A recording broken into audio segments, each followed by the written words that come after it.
Le thème est dévoilé. Donc, je vais prier, puis après ça, je vais vous introduire la parole de Dieu. Père éternel, je m'approche de toi, puis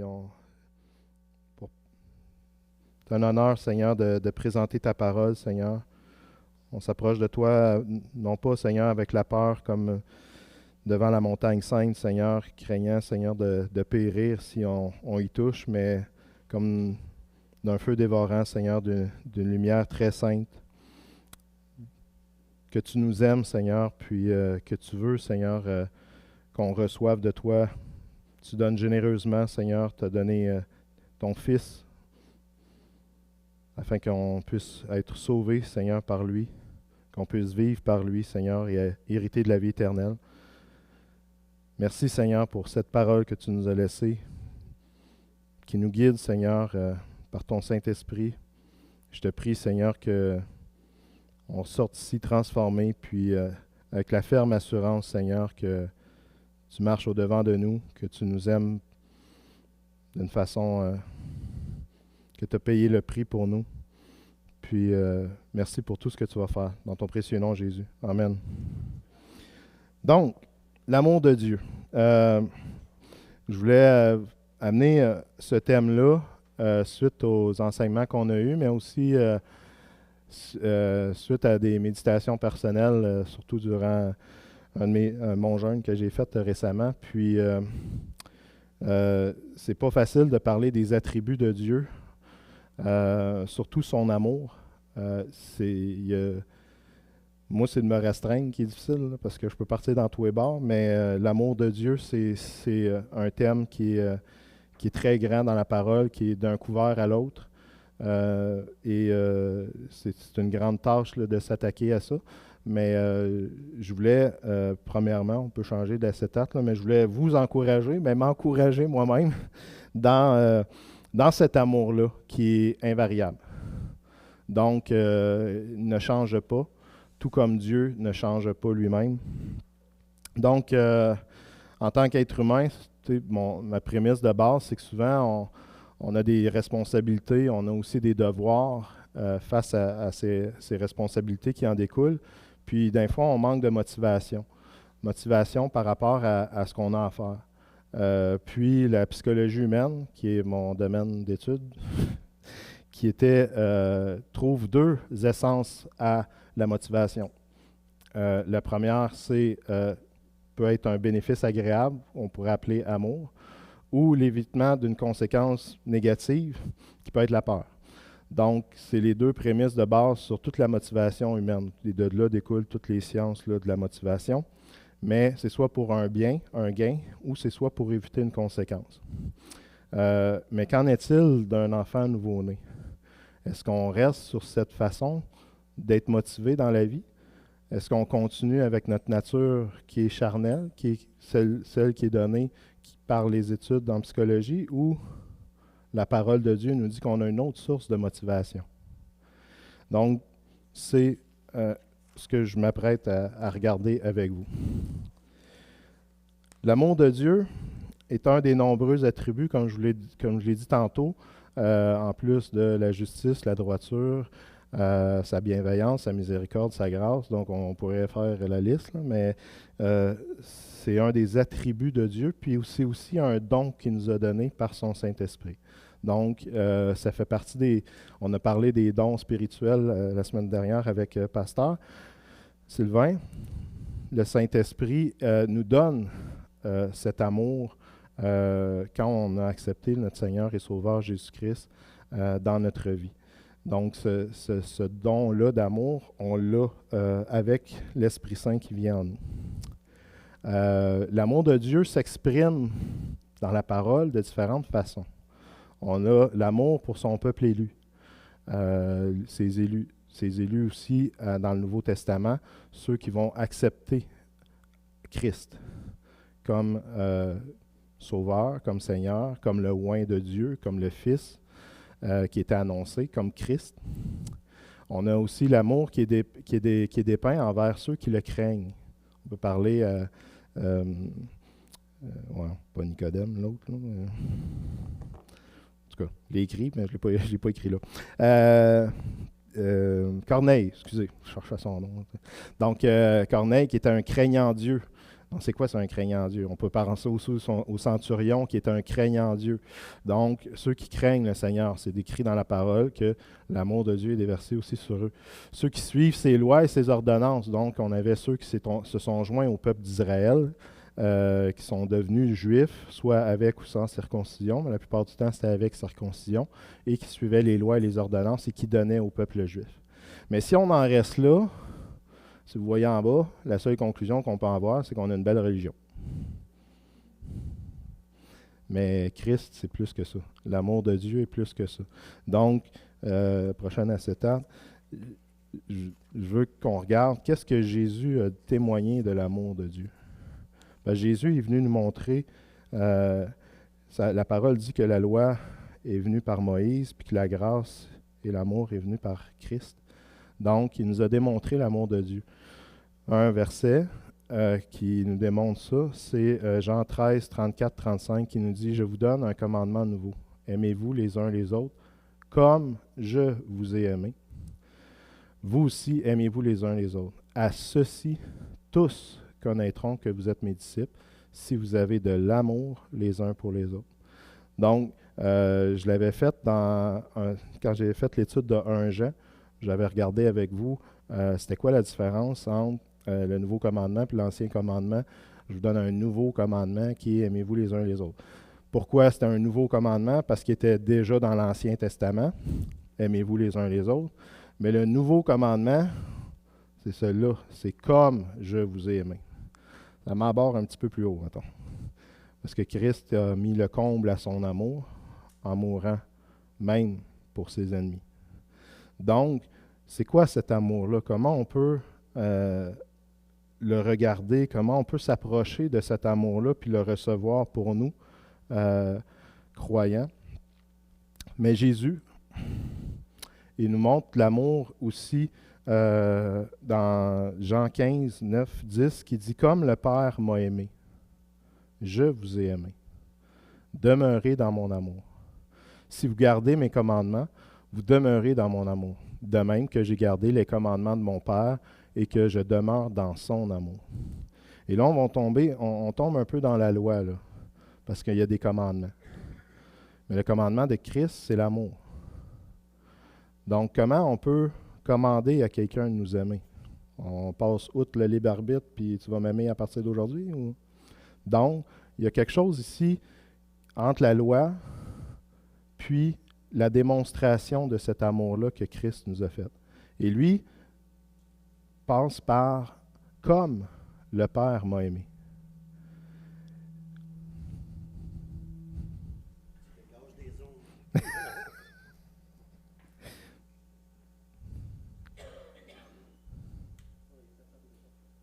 OK. C'est bon. Je suis hyper actif, je ne sais pas. Non, désolé. 1,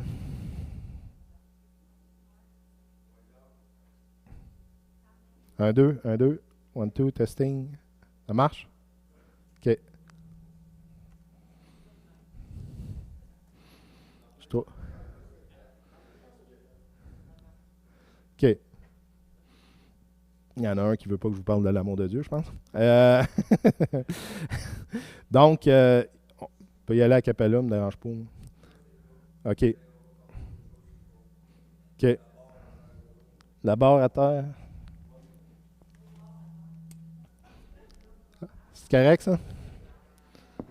Ça va mieux? Good. Vous voulez que je ferme d'autres choses, peut-être? OK. Donc, c'est ça. C'est ça, on était rendu comme le Père m'a aimé, je vous ai aimé aussi. Et là, ça introduit l'amour du Père. Christ était là pour nous présenter le Père. Dans une religion monothéiste comme le judaïsme, d'introduire le Père, c'était quelque chose de pas ordinaire là, pour eux. Puis que Dieu était un Père. Et Jésus va parler beaucoup de son Père.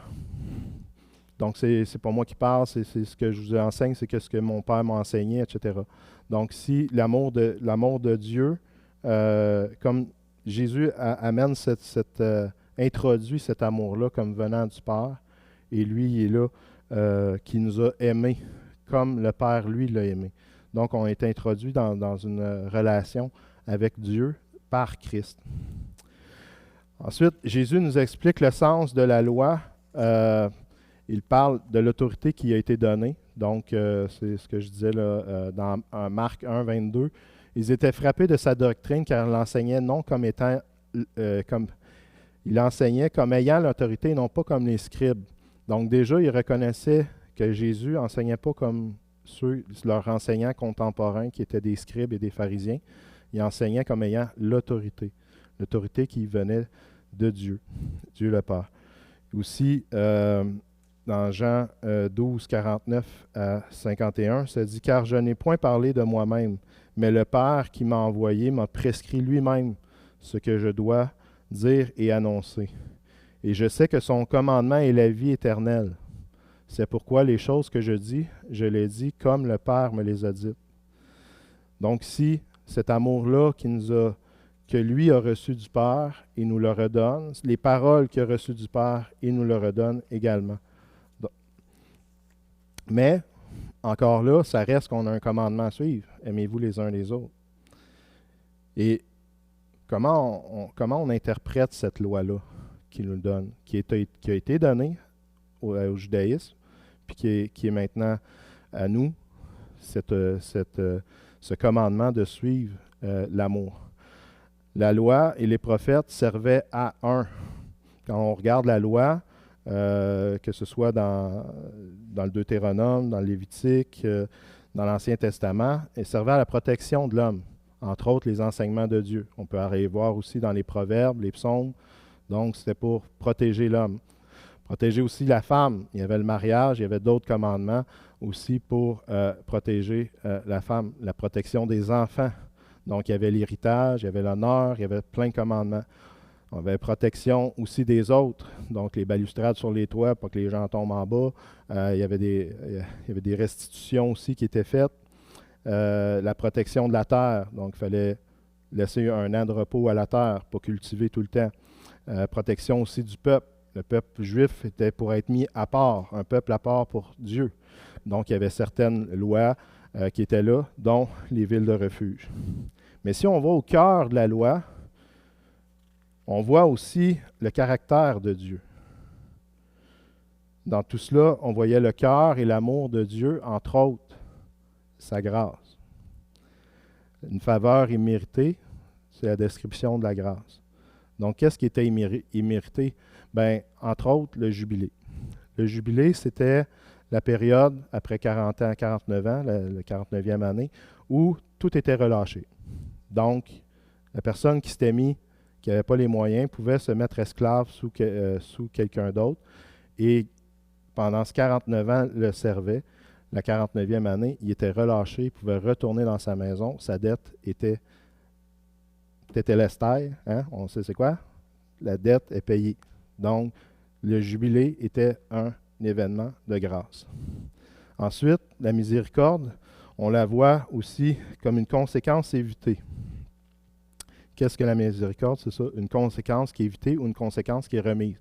Je ne te donne pas ce que tu mérites. Donc, ce que on mériterait, entre autres le jugement, bien, pour Dieu, quand il y avait un homicide involontaire, il y avait des villes de refuge. Ces villes de refuge-là étaient pour les gens qui avaient malencontreusement mal attaché leur bœuf puis avaient tué quelqu'un, ou avaient commis un homicide involontaire, pouvaient aller se réfugier dans ces villes-là. Et ils étaient à l'abri du vengeur de sang. Donc ça aussi, c'est un concept de l'Ancien Testament, là, œil pour œil, dent pour dent. Mais le vengeur de sang était là pour remettre la dette et quand la personne dans cette ville-là était protégée. Donc on voyait quand même le cœur de Dieu à travers ses lois et règlements, Lévitique, Deutéronome. Elle dit, ouais, mais Alexandre, ça fait quoi ça par rapport à l'amour? On y arrive, ça sera pas long. Donc la parole nous explique tout cela et ça l'amène encore plus loin. On voit dans Actes, chapitre 7. Là, il faudrait lire Actes chapitre 7 au complet, mais on n'ira pas là. Mais on a la tirade d'Étienne, qui dure à peu près un chapitre entier, qui explique l'histoire d'Israël. Moi, je la commence un petit peu plus loin pour inclure tout le monde, pas juste Israël. Et depuis le début de la création, une des choses que moi j'ai lutté dans ma conscience quand je suis devenu croyant, c'est que je me disais, ouais, mais c'est quoi ça, le péché originel? T'sais, et là, quand on m'explique, ben, c'est le péché d'Adam dans le jardin d'Éden, puis on est tous pécheurs. Et là, ma justice propre dit, ouais, mais je l'aurais peut-être pas mangé, moi, le fruit, si tu m'aurais mis là. Puis là, je dis, pourquoi moi, je suis héritier d'une dette de quelqu'un d'autre? Puis là, il y a le sentiment d'injustice là-dedans. Là, et là, la parole de Dieu nous remet sous le péché originel, mais nous remet qu'on est tous pécheurs. Et c'était ça la tirade d'Étienne. La tirade d'Étienne, c'est de dire, vous êtes le peuple mis à part, là, mais vous n'avez jamais suivi ses commandements depuis le début. Là. Fait qu'on va se dire les vraies affaires. Là. Et là, il part, puis là, il fait le procès des Juifs dans leur face. Là, fait que, bon, ça a mal fini, là, vous allez me dire, mais, mais c'est ça pour tous. On est tous sous l'emprise du péché. Et là, ce que j'ai écrit, c'est un bref résumé, mais c'est comme si Dieu parlait, vous avez passé votre temps à me rejeter. Depuis le jardin d'Éden où vous pensiez que je vous avais menti et que je vous avais caché un bien précieux qui était la connaissance du bien et du mal. Après ça, vous avez toujours obéi à vos mauvais penchants depuis la chute, si bien que Dieu a été obligé de laver la terre au complet par un déluge. Ensuite, Dieu vous a guidé et vos pères par la main. Viens, on va sortir dur, Abraham. Viens, quitte ton père, viens-t'en. Tout le temps par la main, il les amenait. Et malgré ça, ils se retournaient vers des faux dieux. Mais Dieu les amenait au désert pour se révéler. Puis pendant 40 ans, il fait manger de la manne. Puis malgré ça, de la manne? Ah, excusez. Désolé. Je vais mettre ça sur le dos du micro, moi. OK. Donc, c'est ça. Fait que c'était la volonté de ce peuple-là de faire leur propre volonté puis de ne pas se fier à Dieu. Par la suite, l'autre à cet art, Dieu les sauva par des grands signes et des miracles en les faisant sortir d'Égypte. Malgré ça, ils ont murmuré contre lui dans le désert. Malgré ça, ils ont murmuré contre Moïse quand Moïse leur a apporté la loi. Se sont fait un veau d'or, se sont réjouis. Ils ont même été dire que c'est le veau d'or qui les avait sortis d'Égypte. Fait que tu sais, ce péché-là, cette nature pécherelle-là est collée après nous. Là. On ne peut pas s'en défaire.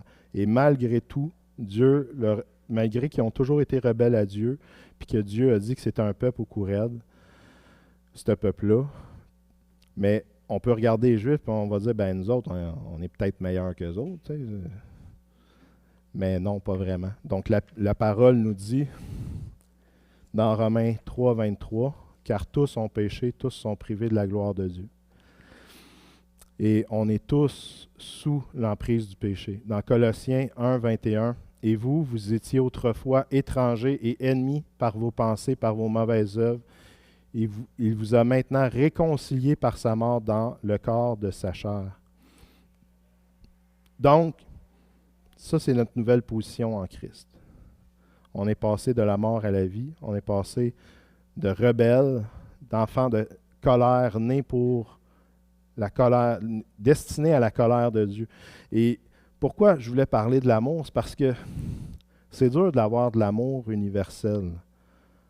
Tu sais, on regarde les nouvelles, on regarde tout ce qui se passe. C'est dur d'avoir de l'amour pour nos proches, pour nos frères, même dans le Seigneur. Imaginez pour vos ennemis. Fait que, je me dis, il doit y avoir quelque chose. Il doit y avoir quelque chose qui me manque pour avoir cet amour-là. Parce que, tu sais, et là, je me dis, c'est-tu un sentiment? C'est-tu quelque chose que je n'ai pas? Cet amour-là est en Dieu. Cet amour-là vient de Dieu. Donc, Là, on peut se demander, ben, pourquoi Dieu nous aime? Tu sais, pourquoi Dieu a décidé de nous aimer? Parce que finalement, on regarde dans l'histoire, on n'est peut-être pas si aimable que ça. En tout cas.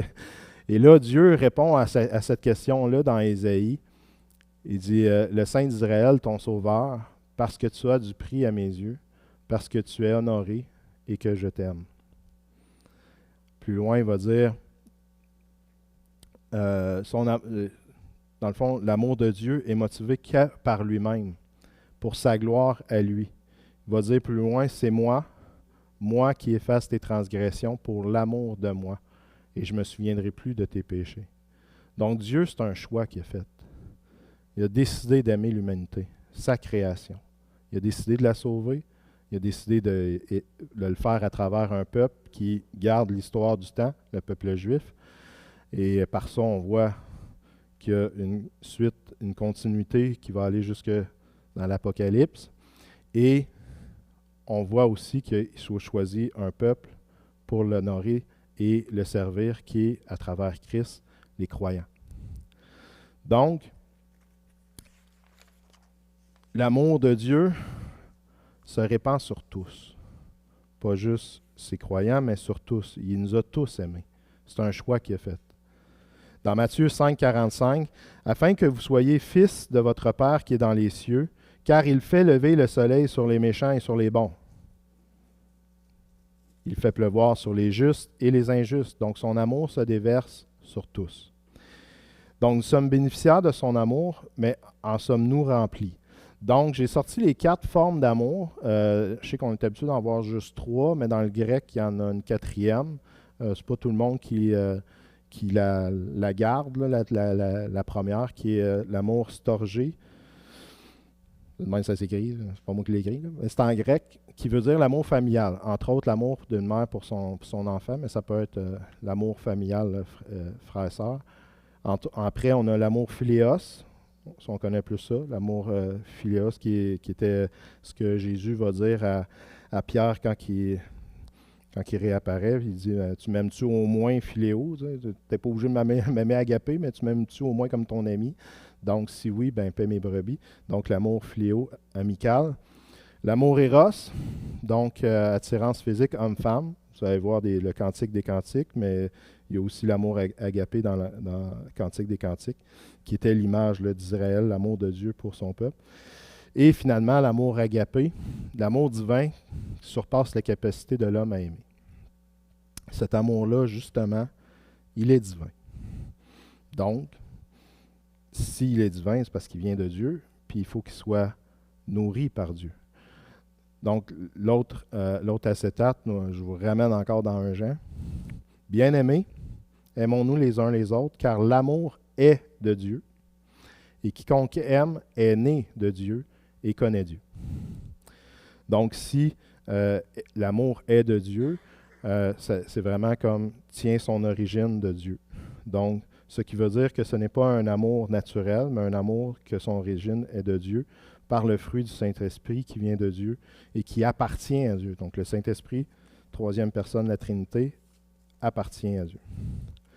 Dans 1 Jean 4, 8, « Celui qui n'aime pas n'a pas connu Dieu, car Dieu est amour. » Donc là, ici, je voulais faire une distinction parce que tantôt, c'était clair en grec que « est de Dieu », c'est vraiment l'origine qui vient de Dieu. Alors que dans celui-là, « car Dieu est amour », celui-là, c'est une hyperbole. Donc, c'est quoi une hyperbole? Ben, c'est pour mettre en relief quelque chose qui est là. Donc, pourquoi c'est pas l'amour est Dieu, Dieu est amour? Parce que si ça serait un égal, comme vous pouvez voir au tableau, ben, on pourrait l'inverser. Donc, amour égale Dieu. Mais c'est pas ça. Donc, c'est vraiment ce que voulait dire Jean. C'était une hyperbole qui disait que Dieu est tellement aimant, que l'amour est tellement un attribut de sa personne. Dieu est tellement lié à l'amour dans toutes ses formes que l'on peut dire d'une certaine façon que Dieu est amour. Donc, c'était le message de Jean. Ça vient pas d'Alexandre Barreron.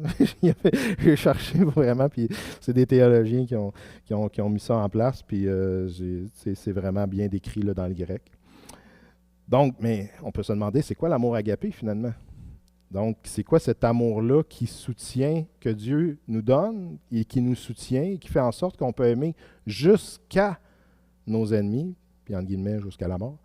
Donc, cet amour qui dépasse l'amour naturel, il nous a fait aimer, Dieu nous a fait aimer ce que Dieu aime.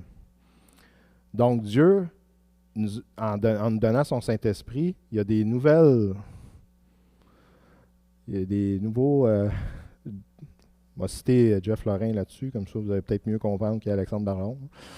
Jeff Lorrain disait que le problème qu'on avait au départ, c'est qu'on était séparés de Dieu. Okay? Dans le cours d'éthique, là, si vous vous souvenez, on est séparés de Dieu, okay? Par la mort qu'on a eue dans le Jardin d'Éden, séparés de Dieu. Il y a une cloison qui s'est faite, qui est imagée avec le temple, avec le rideau, là, la cloison qui a été déchirée quand Jésus est ressuscité. On est séparés de Dieu en Adam. Maintenant, en Jésus-Christ, on était unis à Dieu. Okay? Et notre séparation se manifestait en symptômes. Faut pas, puis Jeff il disait, essayez pas de les comprendre, ces symptômes-là. C'est la job de la psychologie. Okay? Donc, et toute la rébellion, tout comment ça va se manifester, cette rébellion-là, en symptômes, colère, animosité, orgueil, tout ce qui est écrit, l'orgueil de la vie, l'orgueil des yeux. Puis, donc, tout ça, c'est des symptômes de cette séparation-là. Mais de la même façon, notre union va se manifester en symptômes. Cette nouvelle naissance-là, elle va avoir des effets. Et ces effets-là vont être visibles. On va se mettre à aimer ce que Dieu aime. Premièrement, Dieu lui-même. Donc, Dieu s'aime lui-même. Dieu, il est 3 fois saint. Là. C'est-à-dire, Dieu, il est complet. Il n'a pas besoin de nous autres. Là. Il est complet. Là. Mais il a décidé de se réaliser à travers sa création. Parce que l'amour produit quelque chose. Donc, il a créé la terre ex nihilo, à partir de rien. Il a créé la terre à partir de rien. Il nous a recréé à partir de quelque chose de déchu. C'est encore plus compliqué quasiment que de le faire à partir de rien, je pense. Donc, ça va se manifester. On va aimer Dieu. Dieu m'aime, je l'aime. Donc, le premier symptôme, c'est la première chose qu'on va avoir de Dieu, par son amour, c'est qu'on va l'aimer en retour. Ensuite, on va aimer sa création. Donc, les autres, la création de Dieu, crime, il y a une terre, il y a un ciel, etc. Nos frères, nos sœurs dans le Seigneur. Je ne sais pas si ça vous est déjà arrivé, vous parlez avec quelqu'un, il y a quelque chose. Je parle à cette personne-là, fait un bout de qu'on jase. Pas croyant, là. Là, oui, là, c'est comme si tu avais retrouvé un cousin, une cousine, un frère, une sœur, tu sais. Donc, l'amour pour les frères et sœurs. Ensuite, l'amour pour nos voisins. L'amour même pour nos ennemis. Et finalement, l'amour qui va au-delà. Paul disait, l'amour pour le royaume. Je suis pressé des deux côtés. Autant rester ici pour continuer à faire avancer l'Église que je suis pressé de retourner pour aller rejoindre mon Sauveur. Ensuite, l'amour agapé en action. Donc, les symptômes que je vous parlais qui vont se manifester sont décrits dans la parole de Dieu. Entre autres, dans Jean 13, ça dit « À ceci, tous connaîtront que vous êtes mes disciples si vous avez de l'amour les uns pour les autres. » Donc, cet amour-là qui nous demande, qui a demandé à ses apôtres d'avoir les uns pour les autres, c'est un amour qu'eux ont été témoins. Ils ont vu Jésus aimer. Aimer jusqu'au bout, jusqu'à sa passion, la passion du Christ qui était jusqu'à la croix. Puis, je reprends encore du Jeff Lorrain, mais est-ce que on est à la Bible parle. Hein? Fait que, mais, tu sais, moi, je voulais voir Simon, le zélote, travailler avec Matthieu. Ça aurait été hot en colline. Tu sais, un publicain qui travaille avec un zélote. Je ne sais pas si vous le savez, là, ces deux-là, ils ne s'aiment pas, mais pas 2 minutes. Ils ont des croyances politiques opposées. OK? Mais quand ils les envoyaient 2 par 2, d'après moi, Jésus il a dû faire exprès pour les envoyer ensemble. OK? Pourquoi? Ben parce que c'est ça qu'il voulait démontrer. Vous allez vous aimer. Vous allez vous aimer les uns les autres. Et il y en avait plein de comme ça. Tu sais, on a un Pierre qui se lève à tous les 2 minutes pour donner bonne réponse, puis il se plante une fois sur deux. Donc, tu sais, c'est ça l'amour les uns pour les autres, c'est qu'on va s'endurer les uns les autres. On va accepter de se faire plier ses pieds, on va accepter qu'on ne sera pas adroits les uns envers les autres. Puis, c'est ça. Dans l'assemblée, mais aussi à l'extérieur. Cet amour, tous les enfants de Dieu l'ont reçu. Toute personne née de nouveau l'a. Nous l'avons pas à la produire nous-mêmes ou à la manufacturer. Il faut que je me force à l'aimer, lui, parce que là, viens, amour, viens. C'est comme quand tu pries pour avoir de la patience. Là.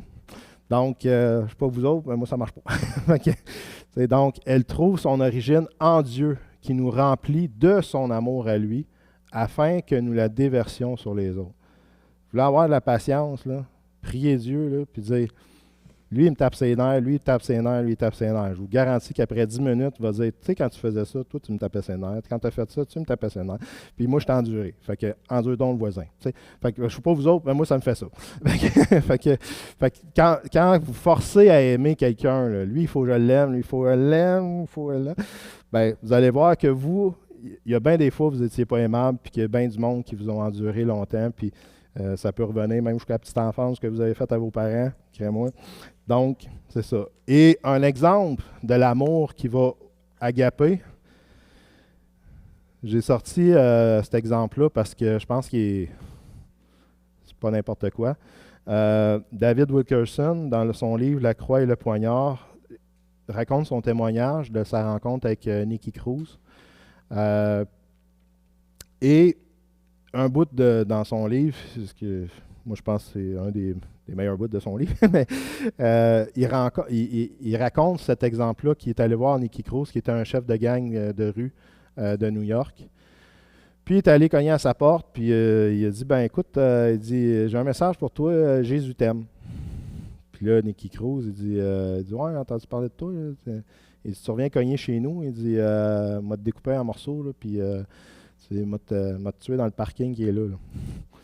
Là, David Wilkerson, dans toute sa sagesse, là, il dit, ben écoute, il dit probablement que tu peux vraiment me découper en morceaux, mais il dit, chacun de ces morceaux-là va quand même te dire, Jésus t'aime.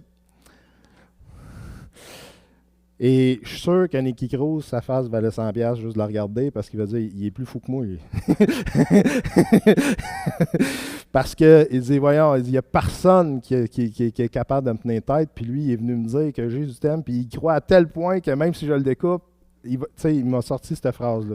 Donc, je ne vous dis pas d'aller faire ça avec les gangs de rue de Victo, là, OK? Je ne veux pas être mal cité, mais je vous dis, ça peut aller jusque-là, par la foi. Quand Dieu utilise quelqu'un, quand Dieu forge, vous lisez le livre, là, vous voyez que David Wilkerson, c'était quelque chose qui avait à cœur même pour partir d'un autre territoire là, pour aller, je pense que c'était Alabama ou Wisconsin, pour aller jusqu'à New York pour faire ça. Puis il était déjà pasteur, je pense, à cette époque-là. Mais c'est ça l'amour en application. C'est ça, quand Dieu vous remplit, il y a des choses incroyables que vous pouvez faire par l'amour de Dieu. OK? Puis ça, c'en est un exemple, puis un bon. Fait que c'est pour ça que je l'ai mis là. Donc, ensuite, dans Matthieu 28, 19, allez, faites de toutes les nations des disciples, baptisant au nom du Père, du Fils et du Saint-Esprit, et enseignez-leur à observer tout ce que je vous ai prescrit. Souvent, on a le premier bout. On dirait que le deuxième, on a de la misère. En tout cas, moi. Enseignez-leur à vous observer tout ce que je vous ai prescrit. J'aurais 10 minutes à prendre, là, puis d'après moi, ça me prendrait plus que 10 minutes. Juste écrire tous les enseignements qu'on a de Jésus-Christ lui-même, puis on en aurait pas mal.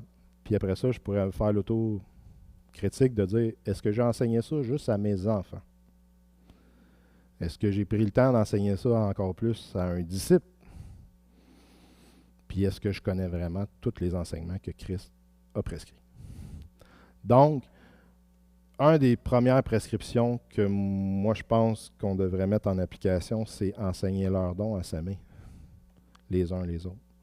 Enseignez-leur que l'amour vient de Dieu puis que c'est Dieu qui l'a mis en eux. Donc, et voici, je vous le dis, je suis avec vous tous les jours jusqu'à la fin du monde. Donc, est-ce que, c'est ça, donc la question c'était, est-ce que justement Dieu nous a-t-il pas prescrit l'amour? Dans Jean 17, 26, « Je leur ai fait connaître ton nom et je leur ferai connaître afin que l'amour dont tu m'as aimé soit en eux et que je sois en eux. Donc, c'est vraiment une prescription que Christ nous a laissée, l'amour. Donc, Jésus veut que l'amour de Dieu agapé soit en nous et lui-même en nous par son Saint-Esprit. Conclusion. L'amour est partout dans la parole de Dieu. Je vous l'ai dit, d'un couvert à l'autre. Il y avait beaucoup trop de stock pour faire ça tout d'une shot. Mais si on a du temps une prochaine fois dans Éphésiens, chapitre 2 et 3, ça nous rappelle que le passage que nous avons fait d'ennemis de Dieu à enfants de Dieu est un témoignage de l'amour de Dieu envers nous. C'est parce que Dieu nous a aimés qui nous fait passer de la mort à la vie. Donc, je pense qu'il peut peut-être avoir un tome 2 à l'amour de Dieu, mais c'est aussi pour nous dire que cet amour-là est infini. Infini. Si on prend juste cet attribut de Dieu, on repart du couvert de Genèse jusqu'à Apocalypse, puis on garde juste en tête, est-ce que je vois l'amour de Dieu là-dedans? Est-ce que je vois l'amour de Dieu là-dedans? Est-ce que je vois l'amour de Dieu là-dedans dans chacune des histoires de la Bible? C'est incroyable comment Dieu a tapissé son livre d'amour. L'histoire d'humanité, c'est une histoire d'amour. Donc, reconnaître toutes nos émotions, nos affections viennent de Dieu, mais une seule est une réponse directe à notre nouvelle naissance, c'est l'amour agapé. Ma motivation est parce que Dieu m'a aimé le premier et qu'il m'a sauvé de l'enfer et de la mort, qu'il m'a racheté à grand prix, que je suis la preuve vivante que Dieu aime. C'est quand on rencontre quelqu'un, on peut parler, tu sais, souvent, en tout cas, moi, en tant que nouveau croyant, souvent, je racontais mon témoignage. Puis dans mon témoignage, il y a plus de moi que de Jésus. Mais aujourd'hui, je pense que ça serait ça de moi puis ça de Jésus, parce que son amour, c'est ce qui est plus important. Tu sais, j'étais perdu. Là. Puis je pense que n'importe qui, dans leur témoignage, on était perdu. Mais c'est ce qu'il a fait. C'est son amour pour qu'il m'aimait moi, même quand j'étais à l'autre bord. Là. Et c'est ça qui est dur parfois à comprendre, parce que souvent, je pense que le pasteur l'avait dit, puis Jeff Lorrain aussi, souvent quand on pêche, on pense qu'on est tellement loin de Dieu qu'on ne peut même plus se rapprocher. C'est le contraire. Là. Quand tu as fait ton péché, Jésus était à côté. Il n'est pas parti. Il était là. Même ce que tu fais dans le noir, c'est Jeff qui disait ça. Une souris noire dans le noir, c'est une dalle de béton noir. Dieu la voit. Fait que, je veux dire, tout ce qu'on fait, c'est devant Dieu. Donc, on n'est jamais trop loin de Dieu, jamais trop loin de son amour. Puis c'est ça le message qu'il faut aller porter aux nations. C'est ça le message qu'il faut porter aux perdus. Parce que dans ce monde qui se perd, qui est de plus en plus froid et sans amour, je pense qu'on a un message. Là. Et voilà.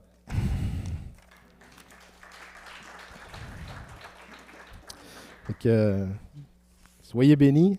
Je vous souhaite un bon dimanche. Que Dieu vous garde.